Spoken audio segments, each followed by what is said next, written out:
Hi, I'm Kat Miller. Welcome to a very special episode of Passionate Living. As many of you have heard in the news recently, actor Richard Roundtree, most well known for his role as Shaft, passed away in his West Hollywood home at the age of 81. To me, Richard was a sacred friend, and we shared many laughs and a few tears throughout the years of knowing each other. Tonight, I'd like to share a glimpse of Richard's amazing spirit with you and take a walk through some of the highlights of his extraordinary career. As well, you may have viewed a tribute show that we aired in May of 2022 after the Top shooting here in Buffalo, New York. During that episode, Richard made a rare appearance speaking to this heartbreaking event. This evening, we're going to share an extended version of his powerful interview, and his words will no doubt move you deeply. So sit back and enjoy our tribute to the very charming and talented Richard Roundtree.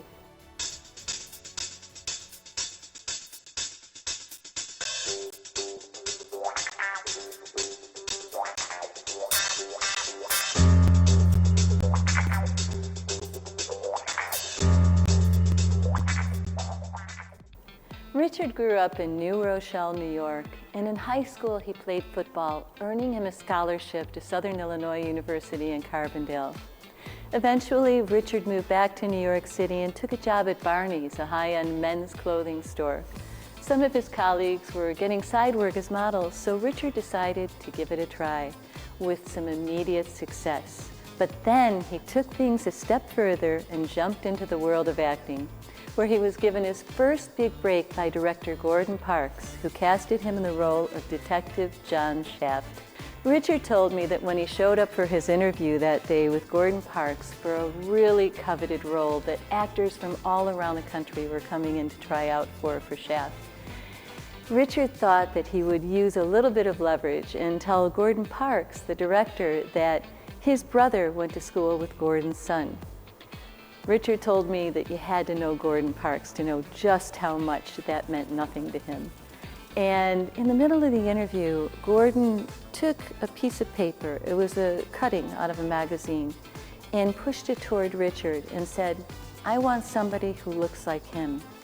Richard picked up the page of the magazine and looked at it, and it was an ad that he had done as a model. And he said, "That's me." And Gordon said, And he handed it back to him. And then he got called back for a second time. And for this time, he had to do his screen test. Well, he got on camera, and he thought this character of Shaft would be really cool, and he probably smoked. It was the 70s. So Richard did all of his screen test with a cigarette, and then the AD said, "We need to come in for the close-up." And Richard said, "Yeah?" He said, "You have to do all the same moves you just did a moment ago with a cigarette in your hand and everything that you had done." And Richard was shocked and panicked. And he said it changed his whole acting career in that moment, because never again did he do a film where in the initial scene he wasn't thinking about how he was going to repeat it when they came in for the close-up. So lo and behold, Richard got a call in his service, and it was from Gordon Parks' office, and he thought, all these other great actors came in, and I probably didn't get the part, and Gordon's just going to let me down, nicely. So he called back the office, they put him through to Gordon, and he said, "Well, kid," and Richard's heart kind of sunk to his stomach. He said, "It looks like you got the part." Richard said he was in a phone booth in New York, and he wanted to explode. And he was so excited, and Gordon said, "Now the only thing is you can't tell anybody, because we're going to do a big rollout of this at Sardi's in New York, and you can't tell anyone for the next several months." And Richard's like, "No one?" He said, "Can I tell my mom?" And he said, "Yeah, you can tell your family, that's okay." And that was the beginning of a whole new career.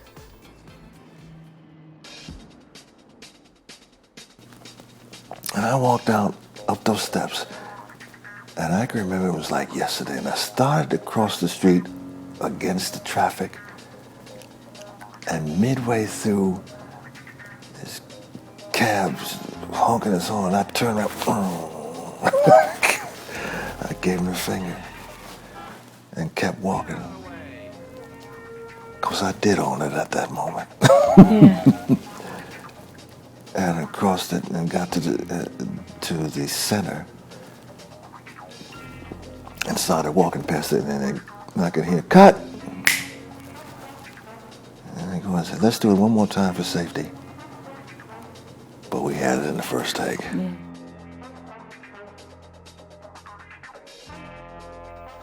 Richard had no idea at the time just how important playing the role of John Shaft would be in paving the way for African American actors. His portrayal of Shaft as a cool, confident, charismatic detective was groundbreaking in Hollywood. Once he told me that he was the first black man to appear on the big screen with a mustache. In subsequent years, he appeared in a plethora of films and television shows.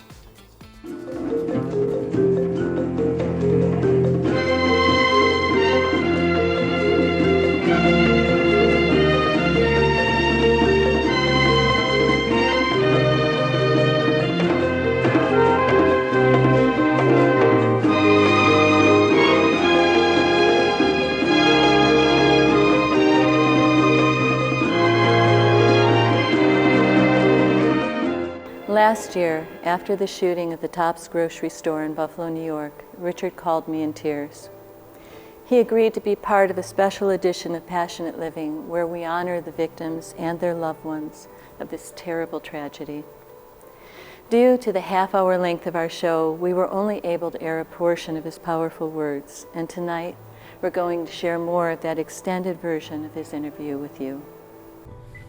I'm here with my dear friend, Richard Roundtree, who many of you know through his lengthy, amazing career from Shaft to Mad Friday to the show that he's on now, Family Reunion.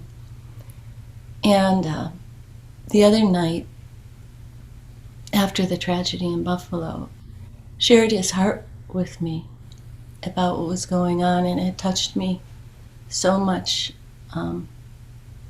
that I encouraged him to come today onto this very sacred episode and just share a little of his heart and wisdom with us today. Thanks for joining, Richard. Kat, that was a very, very raw conversation we had. And I don't get that raw, that naked publicly. Yeah. And when you suggested this to me, that I do this on camera, I know you do not like interviews.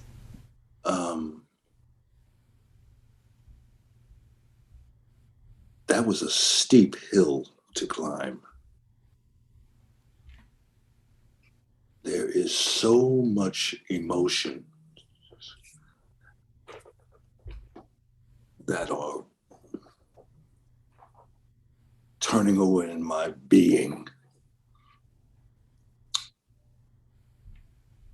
about where we are today.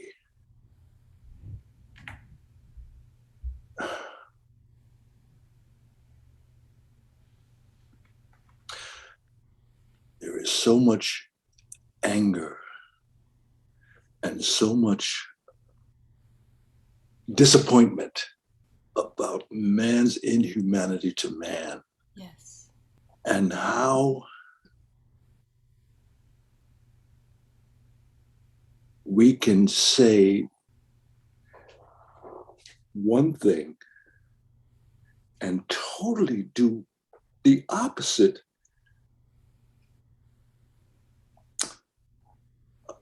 to our fellow man.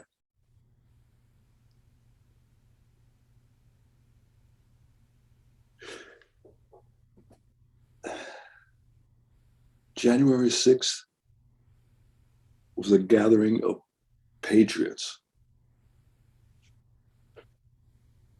Patriotic to what?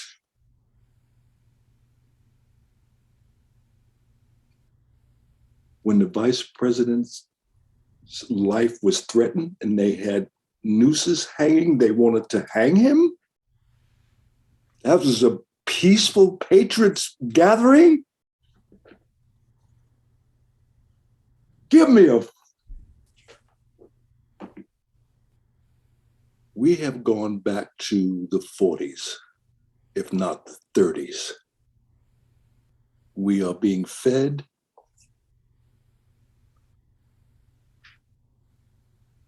stuff that we're supposed to swallow.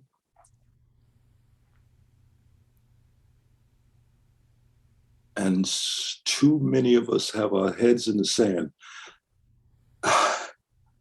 It's unconscionable.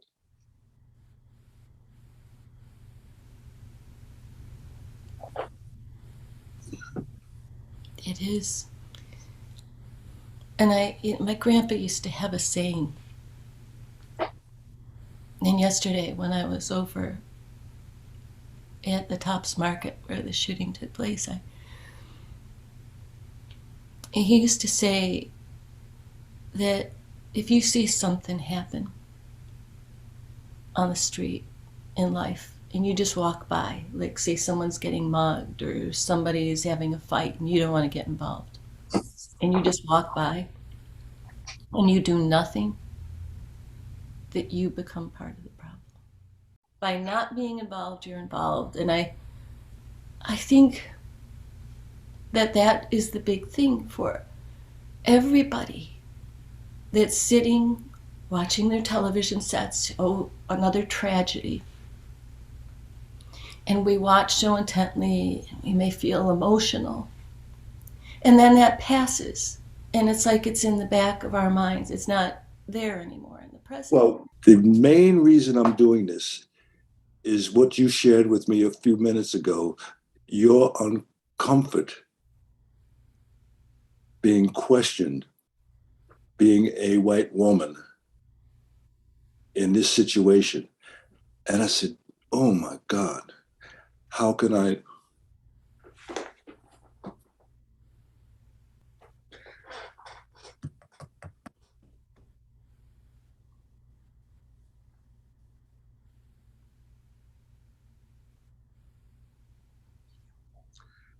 How can I not speak out? If you can do that, I have no excuse.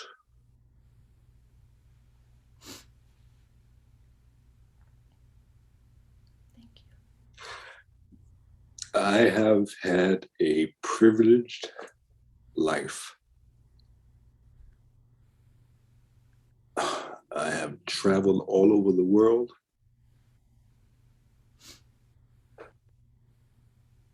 And been in some strange situations.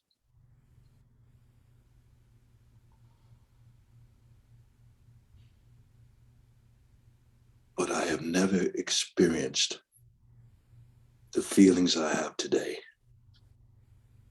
about this place I call my home, this country. No, you didn't see, you didn't see that. That wasn't true. I didn't say that, and it's on tape. The denial of this racist mentality that was going on in this country, taking away the vote,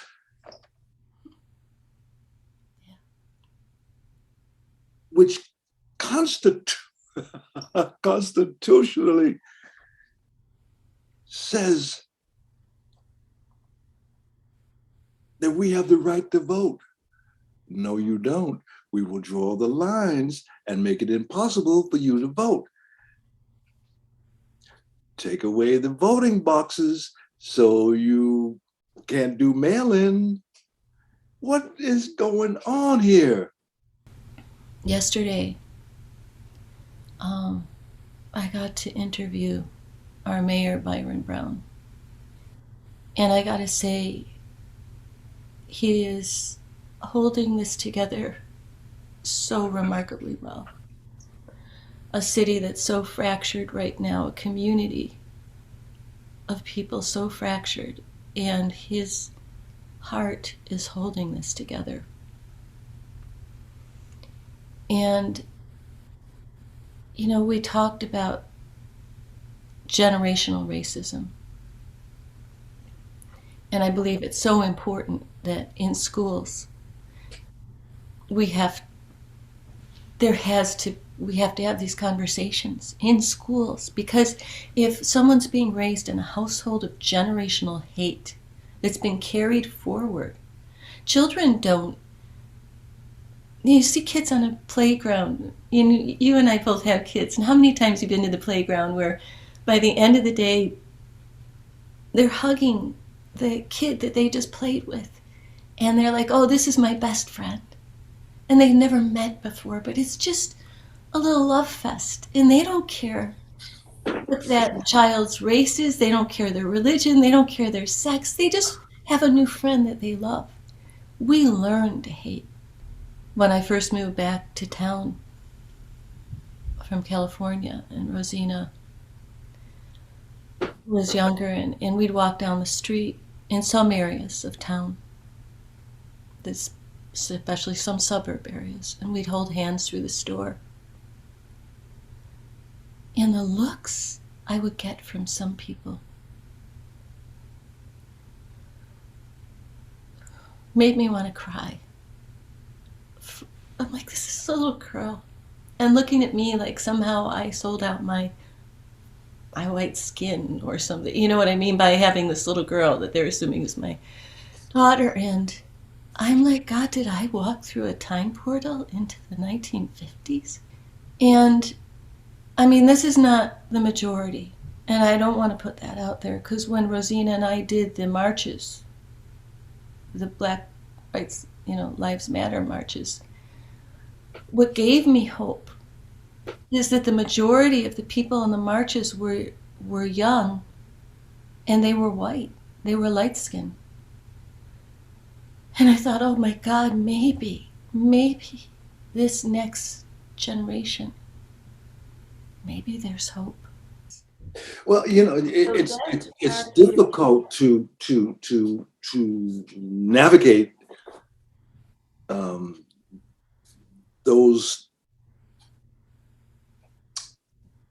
that disparity. In my day-to-day working relationships,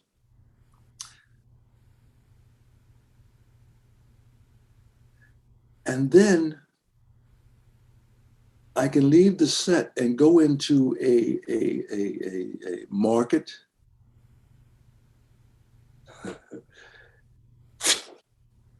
The script is flipped momentarily. This is the real world. And when I close the door,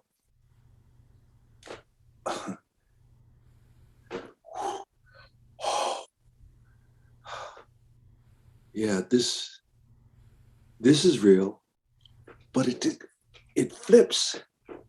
Yeah. So suddenly, moment to moment out there. Yeah, it's why we can't give up hope. I loved what Byron Brown said yesterday when he said, hate turns people into pure evil. He said, love is the answer. Those were the final words of his interview that we did. Love is the answer. Love is what can change this. It's not going to be hate. And I cried. I walked away and I cried.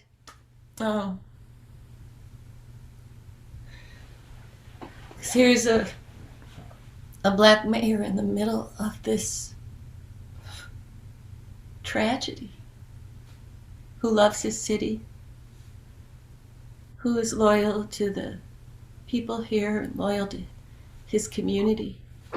And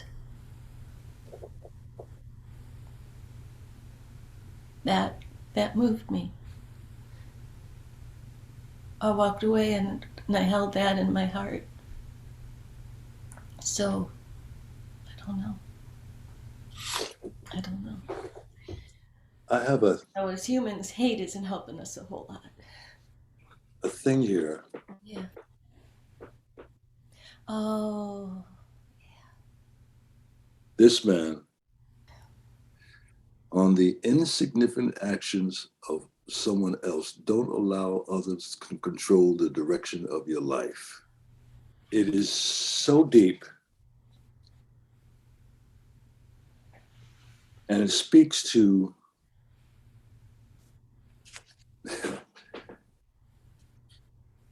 a lot of things that I would love to adopt in my life in these dark moments. yeah. And it's difficult.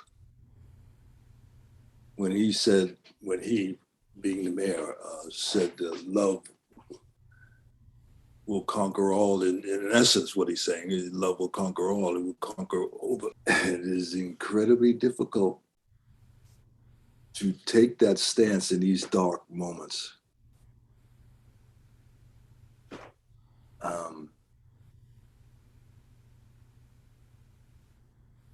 I wish I could buy into that wholeheartedly. I really wish I could.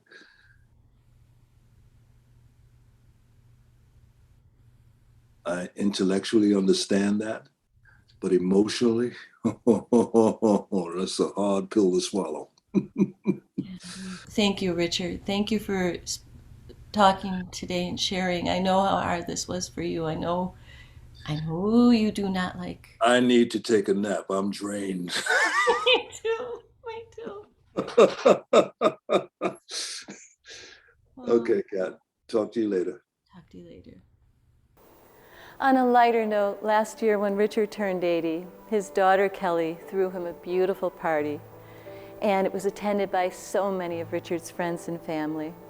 He left a message for me a few days later saying it was one of the best nights of his entire life. And according to his longtime manager, Patrick McMinn, just a day before his death, Richard was out smoking cigars with some close friends, so he lived his life fully, right up to the end. Thank you for joining me this evening in honoring a beautiful man who lived his passion and used it to influence the lives of so many others in a profound way. And Richard, I'm sure by now you have figured out how to procure a big screen TV up there in the heavens. And if you're watching, no doubt you're smoking a fine Cuban cigar. And just know that I'm one of many who love and miss you dearly.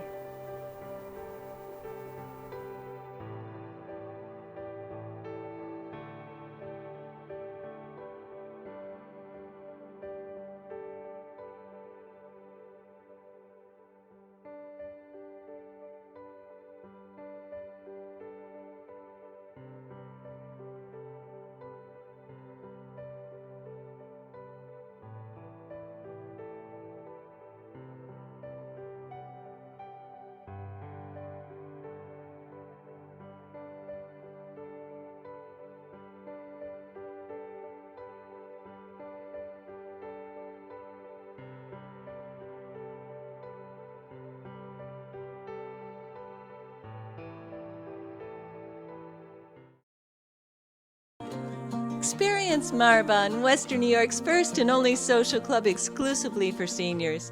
Our members receive daily hot home-cooked meals prepared by our caring staff.